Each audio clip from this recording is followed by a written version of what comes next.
Hi, Jon Sicotte, Executive Editor of Brewer Magazine. It's the Brewer Magazine podcast. It is a Tuesday, March 19th. This will be coming up very soon, but I like to record it. We like to make it look pretty-ish, and then we get to the information. But the information that we are speaking on today is we're going to talk a little bit about recipe development for New England IPAs. I'm sure everyone's gone over some of this, but it was interesting for me to see a brewery that wanted to do it a little bit differently. And then also their brewer got involved in the marketing, label, and designing as well. So I wanted to bring in Dylan Salvatore. Is it Salvatore or Salvatore? Either one. It doesn't matter. It depends what country you're in.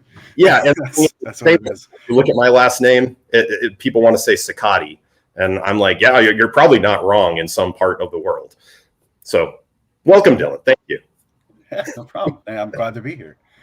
So we like to do the brew reviews, and one of them that you guys gave me an idea on is your upcoming Dockmaster New England IPA.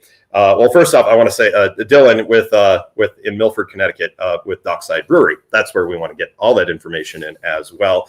Well, before we start talking about the actual beer, tell me a little bit about Dockside. You guys going on almost 4 years now, right? I want to say it's gonna be 4 years in like 2 weeks, I believe. Yeah.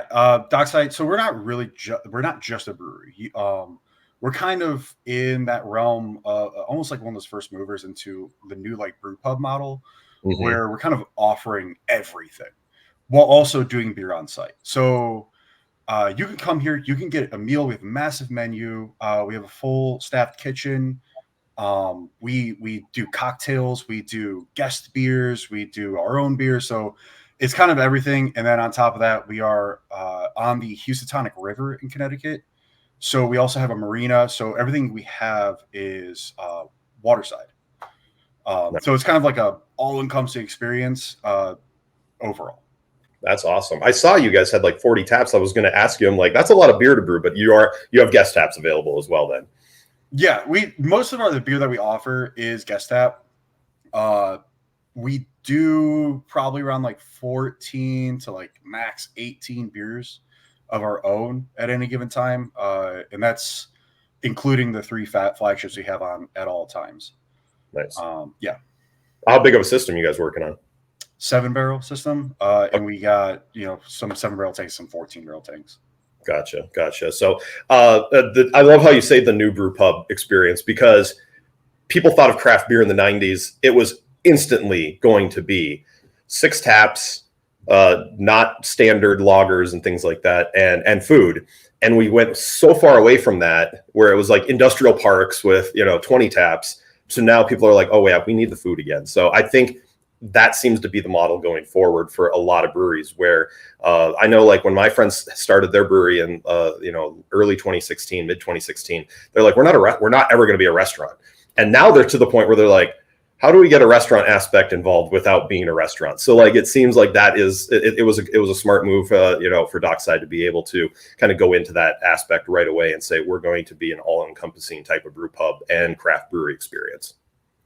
That's it. And like, just forewarning, I'm going to name drop like crazy, because I get a lot of my inspiration from other breweries. Like I think that someone's probably done it better than me already. So, I mean, it was so crazy going into this, because I've been working for Dockside for almost the entire time that it's existed.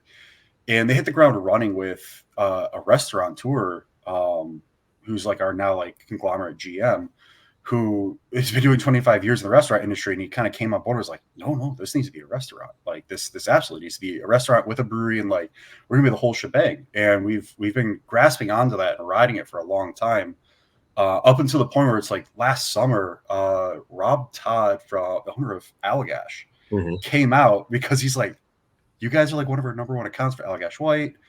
I want to do something like this at Scarborough Beach in Maine. And that, like, I mean, that's enough to tell us that like we're moving the right direction. We're kind of setting some industry type things going on, like where the industry is moving. People are starting to look at what we're doing and trying to replicate in some way too, which has been really interesting watching that and like having people ask us questions about it. Well, yeah, like we talked about, you guys are coming up on 4 years, and I'm sure the discussion, you can tell me when it started, but like, what are we going to do for an anniversary beer? How are we going to celebrate this? And Dockmaster is going to be kind of a part of this coming up for Dock Days in May, right? Or is this a different two different things? Those are two separate things. So we do. Unfortunately, we had the head of our prep kitchen, Lucy. She died from COVID a few years back, and we kind of we dedicate our anniversary to her and her family because she still has family members who work here. So we do a Lucy in the Sky beer release every year. We have that down in the tank. It's getting released in 2 weeks for our anniversary. Dockmaster was more of us doing an actual beer release. We've never done an actual beer flagship type thing release because we opened up during COVID and we went straight to go beer because we didn't distribute. So we never had like some big shebang or anything like that. So kind of looking at what we do event wise, we never really did something that was Dockside event. Mm-hmm. So I went to the ownership, went to the GM, all of that. And I was like, guys, there's so many. Every brewery has like their own event. Usually it's their anniversary. They have their own event that is like their own brand. And it's like, what do we had Dock Days? It's going to mark the opening of our we have an outdoor bar. It's like the opening of our outdoor bar, the summer season starting, which is our busiest season. Mm-hmm. And like, let's do a beer release. Let's change our glassware. Let's get rid of old. Let's put old merch up on a huge discount. And then also that same weekend is Cinco de Mayo, the Kentucky Derby, all that. So it becomes this 4-day event that we get to do. And it's something that's the way I put it was like, it's anticipated and what's the word I'm looking for? Replicable. Like we can repeat it easily. Mm-hmm. So everyone can anticipate it and know what's coming. And it's easy to just like cookie cutter it in. So it's not a ton of head work on that. Well, let's get into Dockmaster then. How did this come up with the idea? How did you guys start working on it? I know it was about 6 different iterations before you guys got to what you're doing. And like you said, today you guys are working on the second batch of it, getting ready for it to be released. Yes. So Dockmaster started out as a pilot series about a year or so ago. And I was talking to the other brewer who's left. He's at a different brewery now that's underneath the same ownership that just opened up. And we're kind of looking at each other. It's like, all right, we want a cool hop combination. We want something a little bit different. No one else is really looking at hops that are going to be relatively easy to source and just kind of keep it interesting. So, we get a lot of guest taps in, a lot of guest beer in, a lot of really great guest beer in. And I always make an effort to go and taste through them, all the new stuff, or at least the stuff that interests me. And there's this one beer, I can't remember what it's called, but it was from Counterweight Brewing up in Cheshire, Connecticut, one of the best breweries in the state. And they did a beer with Pacific Sunrise.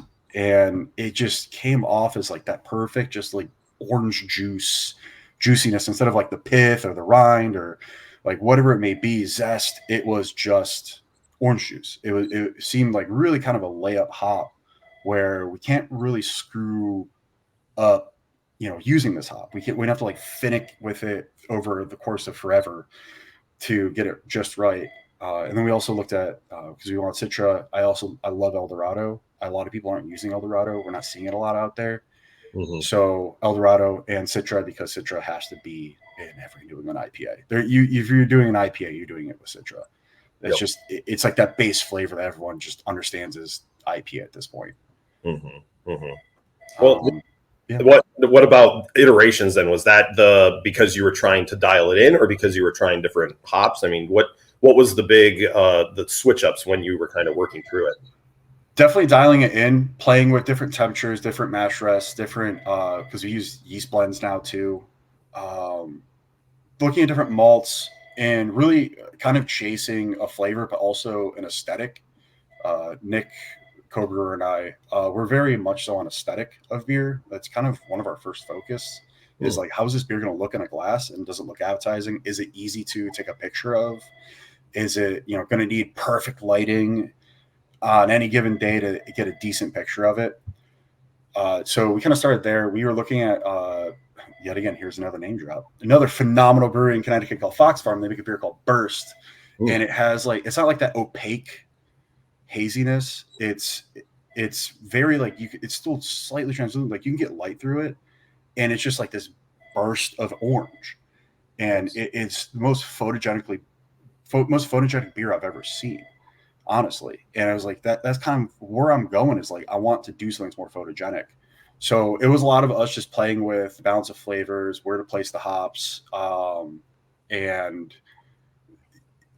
like flavor, mouthfeel, everything. And it took us 6 iterations to get into a spot where it's like, okay, 1, we're out of time. 2, like we're ready. The next one, it might not be perfectly what we're looking for, but it's damn near close enough.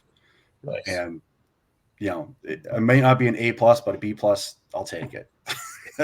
We'll take it. So yeah.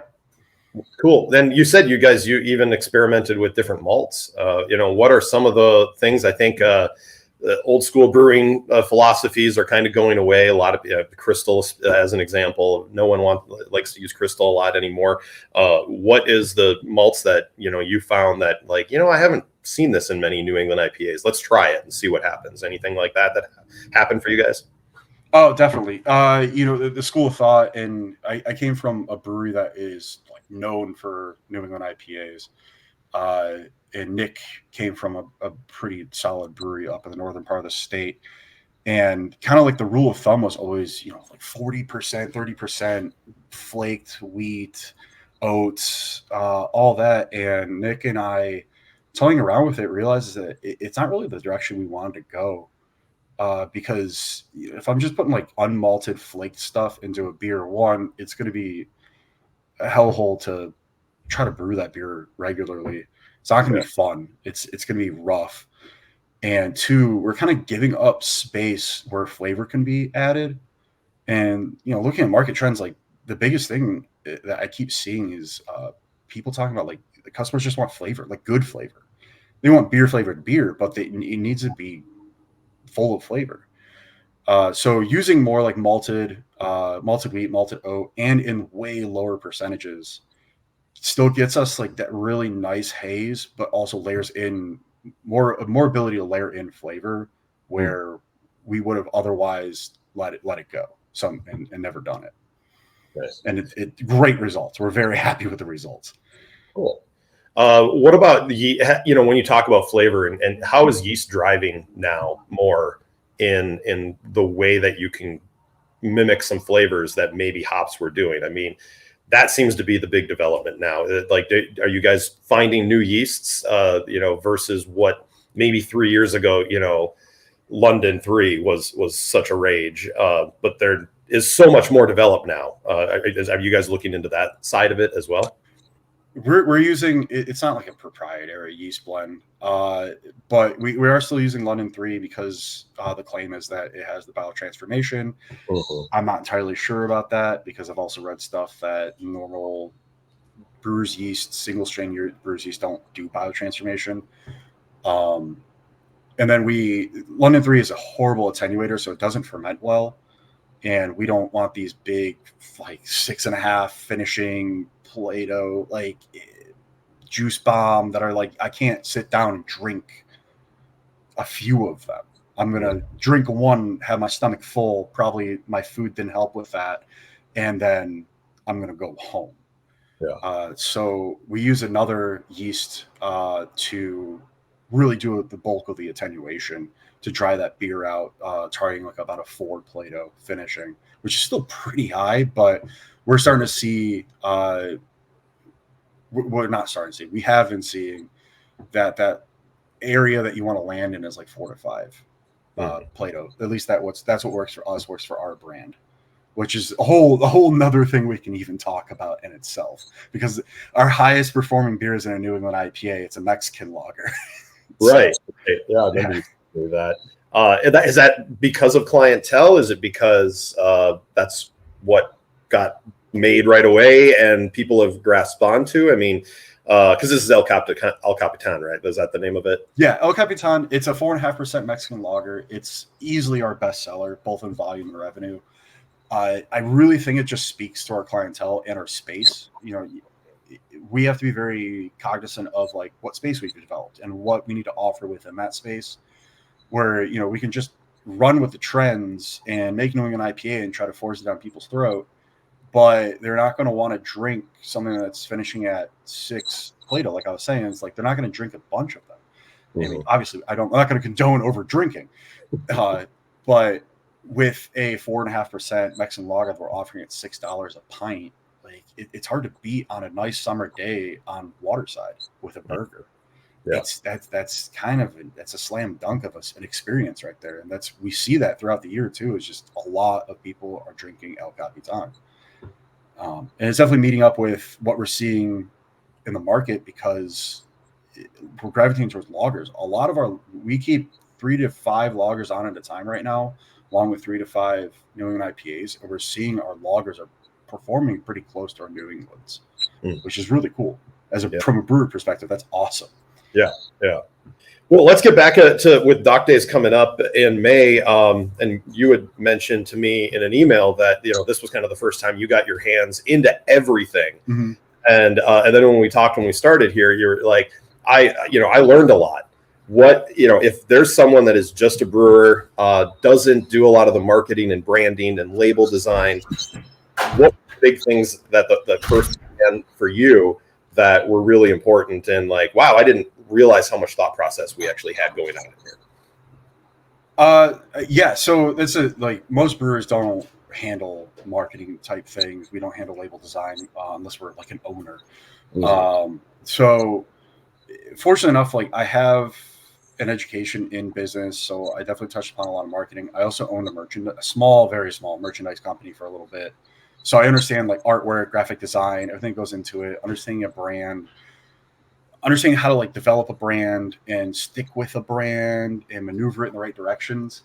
Mm-hmm. So that wasn't so difficult for me. It's just the fitting of all the pieces together, and, you know, trying to just going through like everything we've done in the past, everything we have right now, and just be like, all right, how do I make something different but still the same? Mm-hmm. And that was very difficult for me. And also kind of putting my own spin on things as the brewer and what I prefer to see in brands on top of all of that too was really difficult. Like I haven't sent you the label art yet. I'll make sure to do it, but it's very simple. We made it very, very simple because that's how Nick and I felt, was like, we like simplicity. We don't like overdoing things at all. And kind of putting that like simplistic label on a beer that is supposed to be very good and very robust in its own, but still very simplistic, still speaking to the space and still speaking to the brand. Like, mind you, our number one seller is just an American light lager. So we got to make something that's a little bit more akin to that. Mm-hmm. And that was like kind of balancing all those things together was very difficult for me as a brewer who isn't normally doing this. Yeah. It was like very interesting doing everything start to finish, and I'm still doing it. It's still like the beer's still not in cans, like it's being brewed right now. So it was, you know, a little bit difficult at times, but still pretty rewarding. I'm quite happy with how everything's turning out so far. Yeah.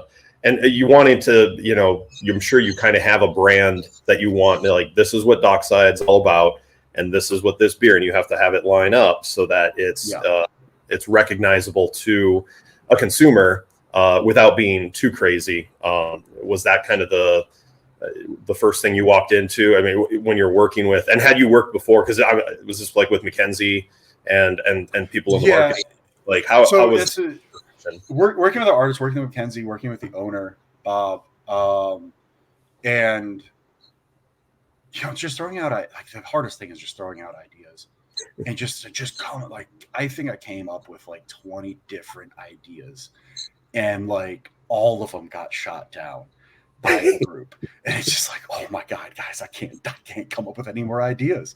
And then eventually we was just like, dude, we're trying too hard. We're trying way too hard to like build something. Like, I came out with like a dog because El Capitan's like this sailor. So I was like, all right, I'm going to do the sailor's dog. And then it ended up looking like from like the same logo from a brewery up in Maine. And I'm like, oh God, come on, man. And it just eventually was just like, you know, dude, Dockmaster, it's the master of the dock. mooring lines, cleats, spell it out, and just call it a day. Like, you want it to look nice, and it looks great. And obviously, but eventually it's like, you got to realize, like, you have no control over your brand. Like, this is something that Allagash says, is like, you have no control over your brand, only your consumers do. Like, they're the ones who dictate it at the end of the day, and the best you can do is just influence it. So it has to look the same, but yet slightly different. So when it goes up on a shelf, that it'll look like Dockside, but it won't just blend in with the rest of the Dockside beer. How about, like you said, you guys have worked on your second batch. How much are you planning to put out? Because obviously you want to make a good push for it. You don't want to run out too quick, but at the same time, you don't want it sitting on shelves because it's a New England IPA and it needs to be drank fresh. That is the conundrum that is something I struggle with all the time. It's a conundrum in the direct-to-consumer brew pub model. Like I said earlier, is like we don't distribute. Mm-hmm. So it's either I can rip a 7 and I'll net 6, probably 6.5, come to like the bright tank, and then I gotta can it off. And how many barrels am I gonna can off? And all right, am I gonna run out at 7 barrels, or I can do a 14 and have this thing on for 6 months, and then it goes bad, and that's not really helping our branding either. And I can't really do much of what's in between. So I'm kind of stuck with either this amount or double that amount. that's yeah. it. So I think the goal is so we're doing a May 1st release. We're going to probably do it through the summer. So like 4 months after that will bring us to August, the end of July or beginning of August, and do a good portion of cases just so we have something to offer throughout the summer can wise to go. Because we're doing most of our sales during the summer, and the fluctuation we have between summer and like the warmer months and the cooler months, it's pretty intense. Like, this place turns into a ghost town come October, and we see people come back end of February. Mm. So it's a difficult thing to balance out. And yeah, I think I answered that question. Absolutely. Okay, I guess what was the timeline on this? That was the other thing. Like, how long ago did you guys start this idea and bring it to fruition then, between having it be working on kind of as a yearly pilot series type of thing and then getting it to now you guys are going to be canning some of this? Oh, man. Over a year. Yeah. Over a year. Because so originally we were going to release this as like a full-fledged flagship. Because our current New England IPA, like, it's selling great. We're just not super happy with it. We don't like the hop combination. We're not like, people are allowed to love it as much as they do, and we will continue to make it. But we wanted something a little bit fresher, a little bit new, a little bit more ours. But we ended up not doing it. We realized that like it's a huge push to just like, all right, new flagship.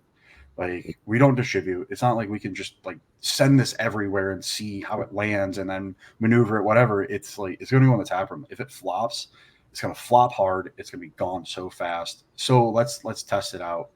Let's put it out there. Let's do an event that's not necessarily based around it, Dock Days, but is very much so part of the event. And we could do this if we don't see the sales trends moving in the way that we want it to become a flagship. At least we can do this every year and have it be an anticipated release.